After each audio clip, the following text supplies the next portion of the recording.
The Louie T Network is powered by MusicHead University. MusicHeads, classes in session. Turn me up. Enroll on YouTube now. Link is in the description. Who else could it be but me, your man, Louie T? Welcome to the Command Post live. You know what it is. Post up. Take command. I, of course, am your commander-in-chief, Louie T. Thank you for joining me. A little bit of midday action for us. Our general manager, Adam Peters, hit the podium today to address the media at the 2024 NFL Scouting Combine. As things start to get underway there, prospects will start showing up. They'll be tested. They'll get the measurements. They'll get the medical, all that stuff. On the field drills will take place later on in the week. We'll talk about that here briefly as we've gotten some more quarterback news as far as who's going to participate and who won't. If you're a fan of this team and anxious to see these quarterbacks, not going to happen, right? So we'll talk about that as well. But I want to start with what Peters had to say. We then will progress on to Drake Maye's interview with Adam Schefter on his podcast. I don't know if you had a chance to check that out. Roughly, the interview was about 12 minutes long or so.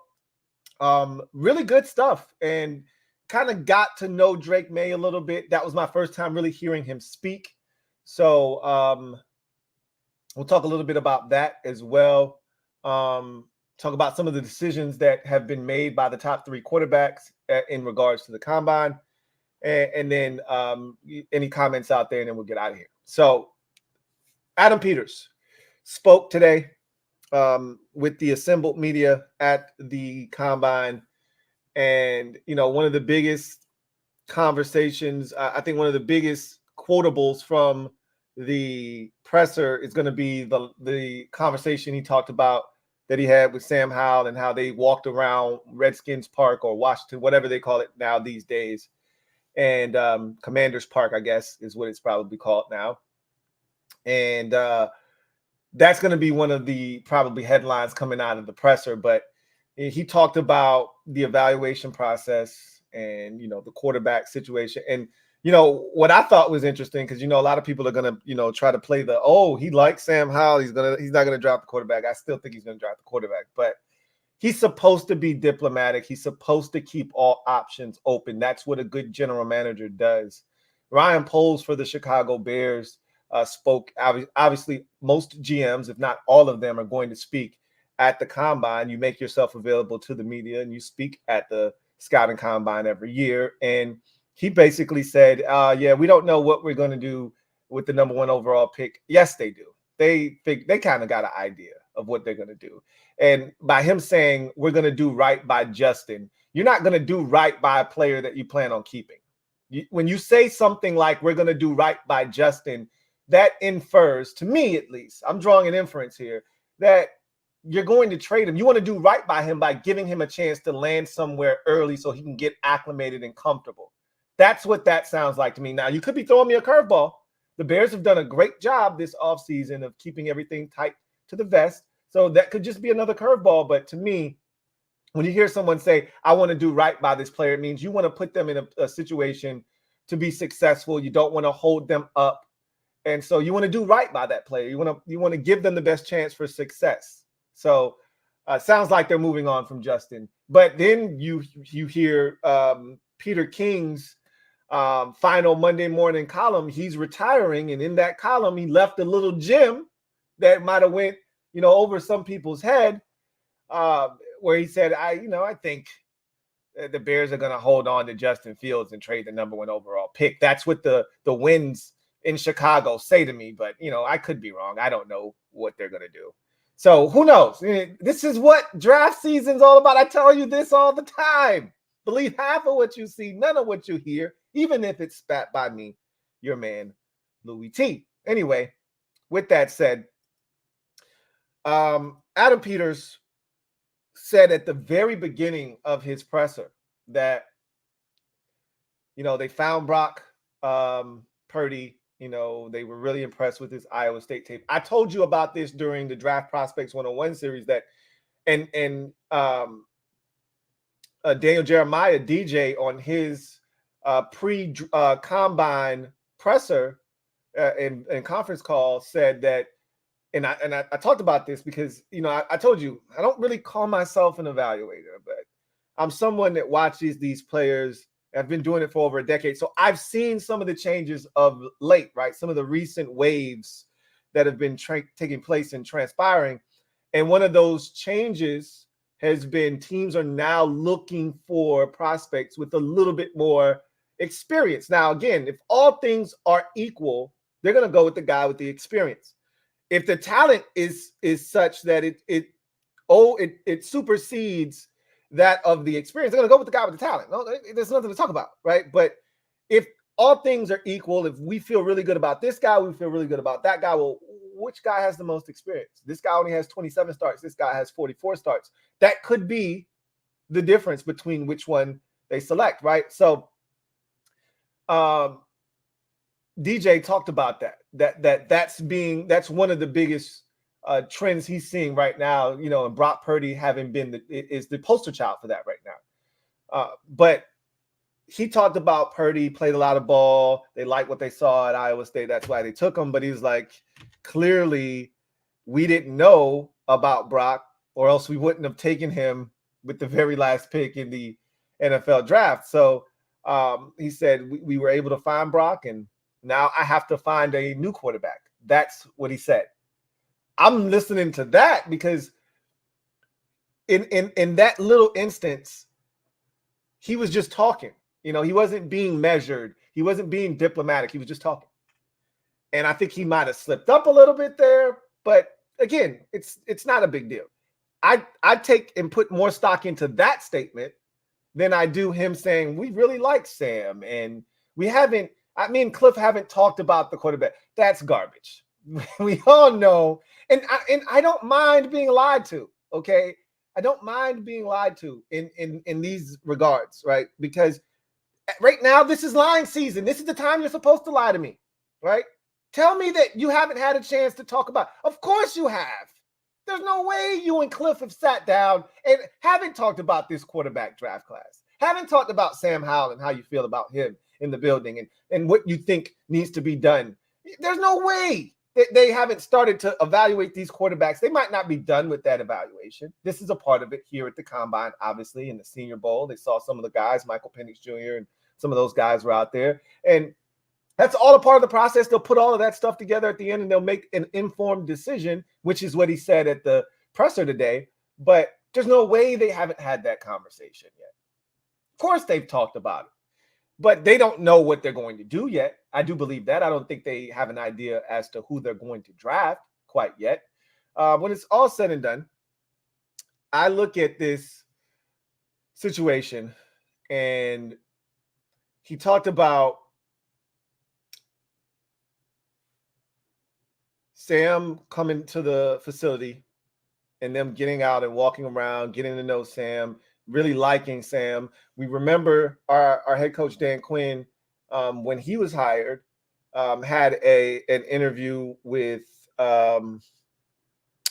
forgot which one of the reporters was able to pull him aside and get him for a quick little interview. And he told them that he loves Sam. Sam's a tough guy. They really like Sam. You're supposed to prop Sam up, especially if you're going to move him, whether you're going to move him or not. Whether Sam's a part of the future here and they like him in a backup capacity, they want him to stay here and compete, or you're going to move him, you need to be building Sam up regardless. It doesn't behoove you to not do that, right? You should be building him up and talking him up because as we've heard, and again, I don't believe anything until something happens this time of the year. Everybody's lying. Everybody's a suspect this time of the year until I'm able to vet what is being said. I trust few in the months of March through May. I trust few in the game. Okay. So when I hear that Washington has many suitors for Sam Howell and they could get as high as a 3rd-round pick, I'm like, man, you come straight out of a comic book. Get out of my face with that foolishness, okay? But I do think there's a lot of intrigue around the league regarding Sam. And I do think teams are like, hey, if you're thinking about discarding that, let me get that. Because people know when they see talent. We weren't going crazy. We weren't losing our minds last year when we watched Sam and thought we had our franchise quarterback. When I was sitting up here talking about NHL every week and every other day, I wasn't losing my mind. Sam Howell can play. And I said, if you put him in the right situation, one of these teams, you let him get to a Rams, or you let him get to a team with a good offensive mind that's going to cultivate his talent and skill set, he's going to end up being a really good player. But they got to figure out what it is they want to do with Sam. And that's a part of the process of getting here and evaluating all of the players on the roster, which includes Sam, and figuring out what you want to do. And he talked about, getting in the building, talking to all the players. Adam Peters said after we had conversations with a lot of these players, talked to them, kind of got a feel for what they think needs to change and things that need to be improved upon. And we're going to try to take steps. He's like, look, you guys have all seen construction sites. They don't move quickly, right? It's a process, and that's what we're doing. We're trying to construct this thing. One of the guys that's going to help him, he talked about in his presser, was Lance Newmark, who he brought over from Detroit. And apparently they were really good friends prior to him coming here, which makes a ton of sense, which is why he probably came to Washington. Again, you don't get some of the names that we got this year in the coaching cycle. And in the case of Lance Newmark in the front office, you don't get some of these names without having some star power here first to attract them. Adam Peters shows up. That's how you get Dan Quinn. Like, Quinn's not here if there's no Adam Peters, right? Lance Newmark's not here if there's no Adam Peters. That's why he was the first domino that had to fall first, because he was the most important thing to all of this. There's no Cliff Kingsbury. There's no Joe Witt Jr. There's none of that, because there's no Dan Quinn if Adam Peters isn't here. And Peters talked about Lance Newmark. He talked about Lance Newmark being a guy that he's leaned on in the past. Great, evaluator of talent. I told you guys about the video. A lot of people sent it to me. A lot of people told me about it. I went and checked it out for myself. In the Lions Den, similar to what we have, Commander's Log. They have one for the Lions. It's called In the Lions Den. And you got to go all the way back to the one in 2021 when they all first got to Detroit. Now, Lance Newmark, I think, had already been in Detroit since like 2019, I believe, or maybe a little bit further back. But whatever the case may be, he said that this is a guy that, he's talked to personally, professionally in the past. They've got a relationship. The guy's super smart. And he said that he's just, he almost said without saying, he's my equal in terms of scouting talent. Like, I trust this dude. And, I'm so glad he's in the building, because he was one of the guys that he says, I don't think he got enough credit around league circles for what he's done, but a lot of people are starting to give him the credit that he deserves now because of what's going on in Detroit, and he was a huge part of that.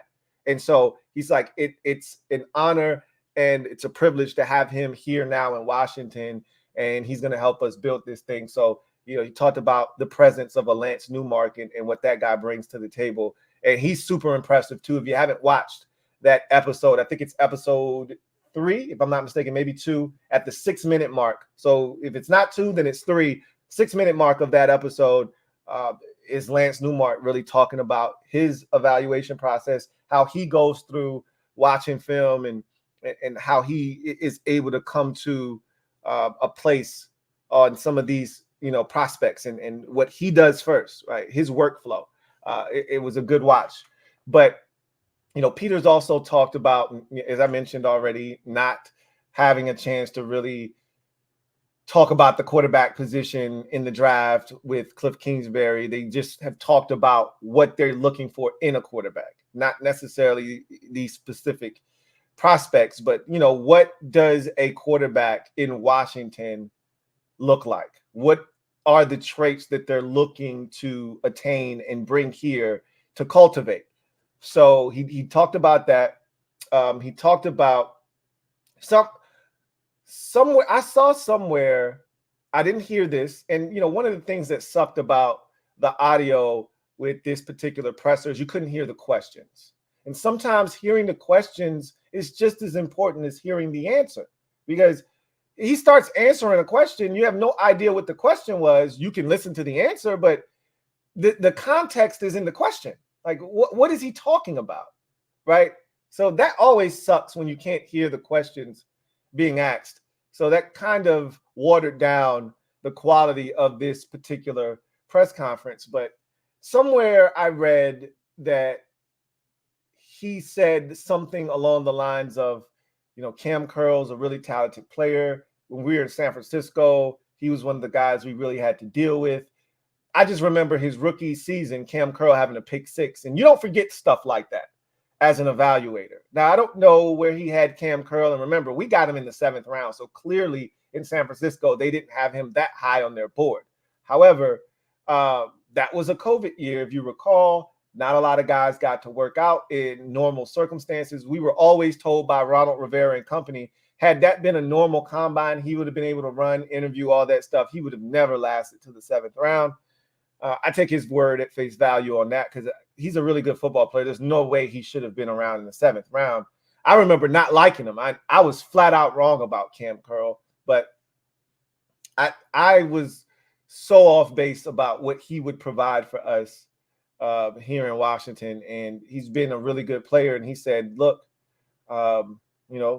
we really like Cameron Curl a lot, and we're going to continue to have dialogue with him. So I read that somewhere. I don't know if he actually said that or not. I believe it. Everybody, I heard Jacksonville's GM talking about how the Jaguars are in dialogue with Josh Allen right now. I think everybody who has a pending free agent that is of note is in dialogue, and conversations are being had with these guys as you approach the start of the new league year and free agency coming very rapidly. You're going to have to make a decision on Josh Allen if you're the Jaguars or, some other team out there with a big name free agent. Do you want to slap that franchise tag on that player if you can't reach a deal or not? So,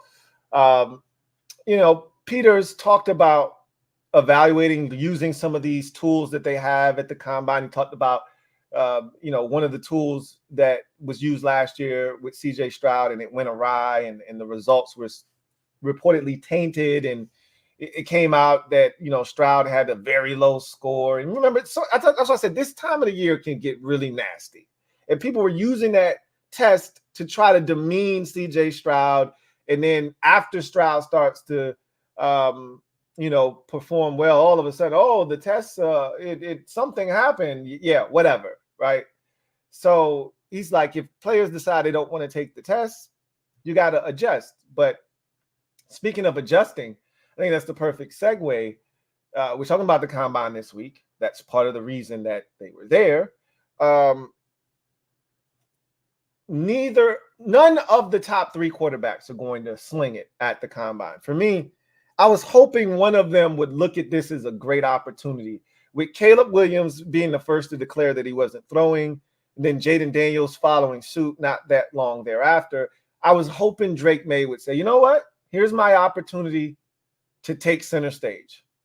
I can go out there, I can bless these boys, and let them know that I'm the best quarterback in this draft. I was hoping he would do that. Of course he wasn't going to do that. What was I thinking? I mean, that's the day and age we live in. Nobody's out here looking to put themselves at risk. And I get it. And I talked about this on the podcast last night. It just sucks, because those are the guys you show up watching the combine for. You want to see at least one of them. Instead, we'll have to watch and settle for Michael Penix Jr. and these are the guys that are trying to prove that they're first-round picks. So, of course, they're going to throw the football. The guys at the top of the draft don't have to. They're going 1, 2, and 3 more likely than not. Somebody's going to take them, right? So they don't have to. But J.J. McCarthy wants to prove he's a first-round pick. Michael Penix Jr. wants to prove he's a first-round pick. Hell, he wants to. This is big for him. This week is big for him from a medical standpoint. That medical needs to check out. Everybody needs to see that he's got a clean bill of health, and that these 2 years, the last 2 years at Michigan in particular, weren't a fluke, and he was able to stay healthy because he's healthy now. And you don't have to worry about that if you draft me with a first-round pick. So I was a little disappointed that Maye decided not to throw. I was hoping he would be the one to step up and say, nah, I'm not like the others. I'm going to go ahead and sling it. But we'll see all the other guys throwing the football. That's what we'll have to settle for, and I guess it'll have to do. But it is what it is. That's that. I've grown accustomed to that. I'm used to it, and so quickly on Drake Maye. So he had an interview with Adam Schefter on his podcast, and it was my first time hearing him speak. Really. So I wanted to see what this kid was made of and what kind of personality he has. So first of all, he's definitely a South kid. He's got this Southern drawl. He was really giving me, and I have a problem with this. Not him. I hate the all shucks, role that some guys play. Like, I can't stand Dabo Swinney because he comes off as this, oh, shucks, I didn't know. I'm Dabo Swinney. I didn't know. I'm sorry. Golly gee willikers, right? That shit bothers me. I hate that. But he's genuine. It seems like he's genuine with his. He's just a down south dude, right? And he grew up with brothers. Obviously, we talked about that. I talked about bloodlines when I broke him down in the Draft Prospects 101 series. And, this athletic background that he comes from. He's currently working out with Phillip Rivers, another down south guy. Phillip Rivers went to NC State. He talked about it, made a joke about how he went to the wrong Carolina school. And, he talked about working out with Bo Nix and Phillip Rivers and all these guys. And he seems like a really down-to-earth quarterback, right? And he talked about really picking Phillip Rivers' brain, like, hey, you played in a number system. I've never played in that. Kind of, give me a feel for what that's like. And so you could tell he's picking his brain. I like to hear that. He talked about growing up with Caleb Williams and Jaden Daniels and some of those guys because they were all in that, same, time frame coming up in the Elite 11 and things of that nature. I don't know if Jaden Daniels necessarily was in that same group because he's a little bit older, obviously, but Caleb Williams definitely in that same mix. Probably JJ McCarthy, if I had to guess. He's right around that same age range. So I would think he was more so talking about those kind of guys, not Michael Penix Jr. and, Jaden Daniels, who have been in college for 97 years. But like I said, he comes off as a really authentic guy. And he said that's one of the things that he's going to look to do at the combine is just be himself, be authentic, answer the questions, but be himself, not look to be anybody else. And he said he's going to continue to just soak up everything. And he talked about, I think the most fascinating portion of that interview was that I cared about, at least. Schefter did a really good job of asking him pointed questions about, the three destinations at the top of the draft. So he talked about each one. The one with Washington was more so angled towards Joe Gibbs because Gibbs is a South guy, right? Carolina, all that good stuff. I think, if I'm not mistaken, his racing headquarters is based out of North Carolina. Gibbs lives there, and he was talking about competing against Joe Gibbs' grandsons, going to school with them, things of that nature. And then he talked about his relationship with Sam Howell, which is what's the most important part for us, because we've asked this question a bunch of times, like, is this going to be awkward being on the same team with and he's called him, he said he's like my best friend, right? He said he was just down, we all saw the pictures, he was just down in Carolina for the Duke Carolina game. He said they played golf together and all of that, because he's like, yo, that's my guy. So, which we knew already. So he pretty much said, he started off, and Adam ain't gonna let shit slide. So he started off by saying, that it would be in some frame, I can't remember the exact term he used, but it was some kin to awkward, right? It would be something that wasn't he said not ideal. That's what he said.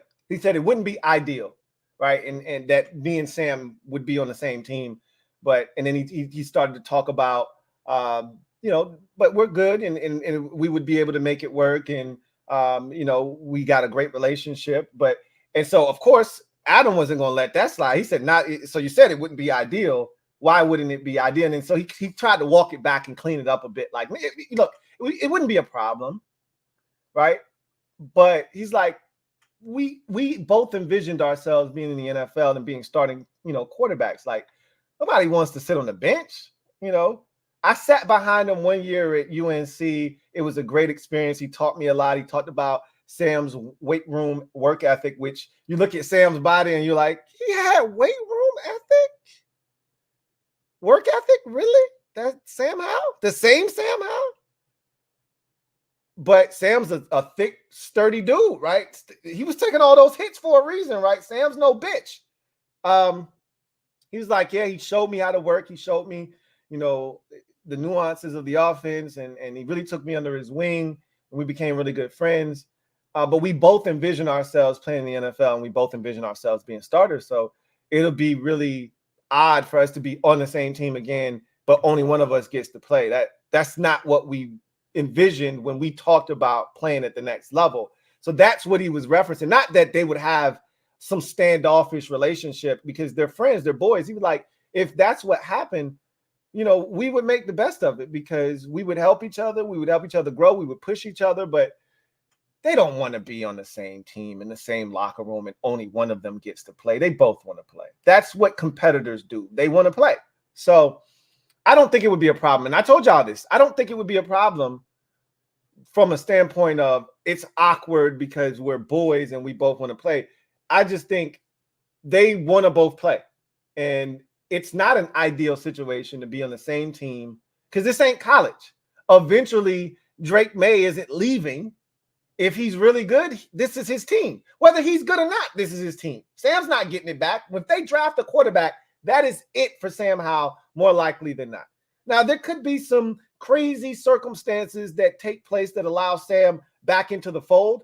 But the likelihood is if they draft a quarterback, Sam Howell's time in Washington as a starter, unquestioned starter, is finito, finished, over, done. So, yeah, that's why he said, it's not ideal. But we all knew that. He didn't tell us anything that we didn't know. He just confirmed it for us. So I don't think that's going to play into the decision-making process of the front office. They're not going to say, well, we don't want to put him on the same team with his buddy, so let's take Jaden Daniels instead. Like, if they believe Drake Maye is the quarterback of the future here in Washington, they're going to take him. If they think it's Jaden Daniels, then they'll take him, right? All options should be open at this time. They should be talking about, we're considering all options trade. You're going to hear that. You're supposed to hear that. You don't want to pigeonhole yourself. That's why we were talking about Doug Williams a week or two ago. And like, Doug, shut up. Stop talking, Douglas. We love you. And if we didn't love you like a play cousin, and if you didn't win us a Super Bowl and we're a made man in this town, we would have moved you on from you a long time ago because, Doug don't know how to keep stuff under wraps, right? But that's part of the reason we love Doug, because Doug is a straight shooter. He's going to keep it a buck with us. He's like, come on, bro. We're going to draft a quarterback. We do know we're going to draft a quarterback, but you're not supposed to say that, though, Douglas. Anyway, I digress. This presser from Adam Peters, and I told you the combine is where the draft really starts for me. I talked about the saying that the draft starts in Mobile. That's the tagline for the Senior Bowl, is the draft starts in Mobile, which they're not wrong, right? But for me personally, the draft starts in Indy at the scouting combine. And what this press conference from Adam Peters says to me is that this is going to be a long offseason, full of twists and turns. I want to bring up one more name before we get out of here. Shaq Barrett was released by the Tampa Bay Buccaneers. Now, normally, I don't bring up a lot of older players. He's 31 years old, because that's not what I'm looking to do here. I think this team is going to be built with a bunch of young guys, and the vast majority of the signings that you see are going to be players 25, 26 years old, maybe 27. You're not going to see a lot of guys that are 28, 29. That's why a guy like Austin Eckler, I don't know if he makes a ton of sense here because he's up there in age, and he's at a position where age is your worst enemy, right? No country for old men at the running back position.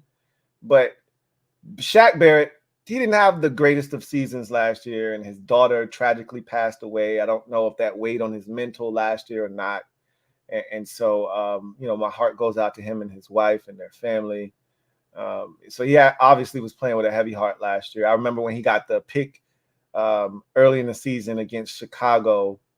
Matter of fact, me and my boys were in South Beach watching it at a bar, and he got the pick to kind of seal the deal there. And I remember his daughter had just passed not too long before then, and he was really emotional, and it was a really touching scene. And my boy is a Tampa Bay Buccaneers fan, so it hit a little different for him. And so, I don't know if he was the best version of himself last year. Obviously, he's getting older, and obviously he's not the player that he once was, but I still think he has a chance to be effective. I don't think he's going to cost a whole hell of a lot. And this is the only reason I bring him up. Adam Peters was a part of the brain trust that drafted him back in 2014 in Denver. Remember, Peters was in Denver. They won a Super Bowl with the Broncos in 2015. Adam Peters was there. So I only bring it up because maybe that's a guy that he knows, and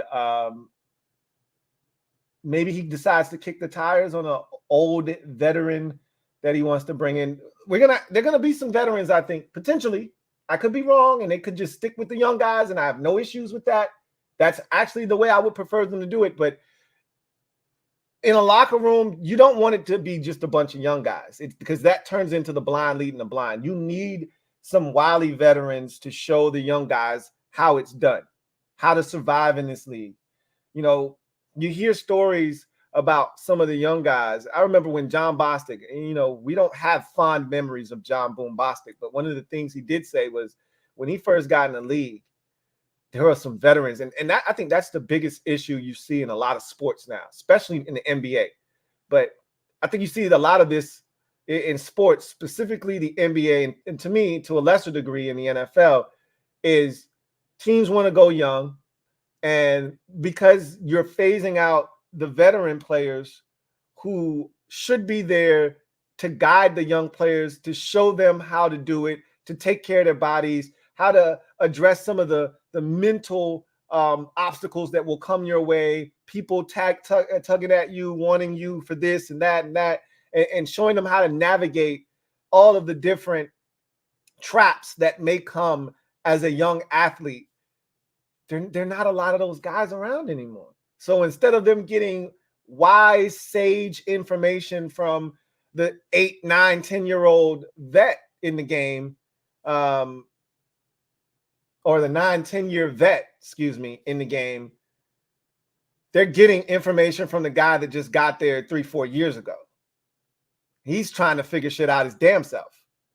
So I wouldn't be shocked if they dropped a couple of veterans in here. And Shaq Barrett, with the past that he has, having been drafted by Peters once upon a time, I get it. It was damn near a decade ago. Shaq Barrett was in the 2014 NFL draft. We're going into the 2024 NFL draft. So it's been a decade. I get it. But I wouldn't be shocked if they brought somebody like that on board and brought in a few veterans. But I think most of the guys that they're going to look to add are going to be on the younger side, which it should be, because you want guys here that fit the timeline. I always talk about when, because I feel like I'm somewhat of a master of the young up and coming team fan, being a fan of young teams, right? Because I've done it so many times, and I've done it so many times here recently with the Braves, with the Grizzlies. I feel like I'm about to do it again and embark upon that again here now with the Commanders. Part of that process is making sure that guys fit the timeline. Because what you don't want to do is go get guys while you're still trying to figure out how to get good, have them play their best football, but kind of age out of the process. Now you're ready to win, and that guy's no longer in that window. So you want guys that are going to fit that timeline of, hey, when we get good, this guy's going to be ready to help us. You know, if you sign a guy to a 4-year, 5-year contract, the first 3 years of that deal, he's here and he's young. If he's 25 and you sign him to a 5-year deal, he might not see the end of that contract. Usually NFL contracts, players don't see that last year of the deal. But those first 3 years, he might be a terror here, killing it. And the first 2 years might be in vain because we might suck and try to be, you know, building our way towards a respectable, consistent winner. And by that 3rd year, he's ready to play his best football at 28. And so are we as a team. That's what you want. You don't want to sign a guy at 27 and his 27, you know, turns 28, 29. And then by age 30, we're ready to win. And he's like, yo, I'm towards the back end of my career now. I don't know how much I can help. So you want to make it make sense, but we'll see what happens. But I say that, but then a guy like Kendall Fuller, I'm looking at him saying, hey, I want Kendall Fuller back. But, you know, we'll see what they decide to do. In this scheme, with those coaches, Kendall Fuller seems like a natural fit, to me at least. But I digress. Anyway, let me give a shout out to Enigma RJ. Stand up. You are the newest member of the MOBB. Mob, y'all know what to do. Show RJ Enigma some love, or Enigma RJ, excuse me, some love. Truly appreciate you joining the MOBB. Welcome to the squad. Enigma RJ, glad to have you on board. So, I wasn't looking to talk your head off. I was just looking to come in here, break down the presser from Adam Peters. So it begins. I feel like it begins now.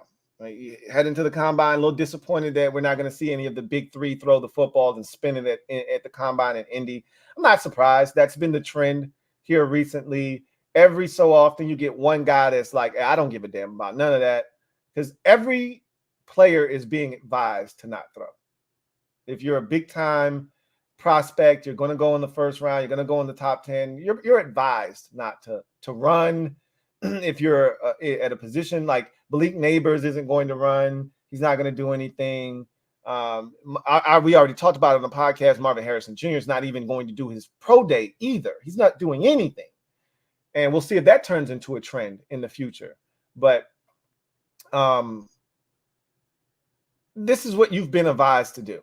It doesn't benefit you to go and do anything at the combine. It just sucks. That's all. It just sucks. It's not going to change their draft stock. It just sucks. As a consumer of the product, it sucks. So anyway, I digress. You guys get out of here. Enjoy the rest of your day. If anything else comes about, any more news develops, you know where to find me. I'll be right here. But until then, you know what it is. Post up. Take command. I'll see you guys a little bit later on down the road. Till then, have a good one.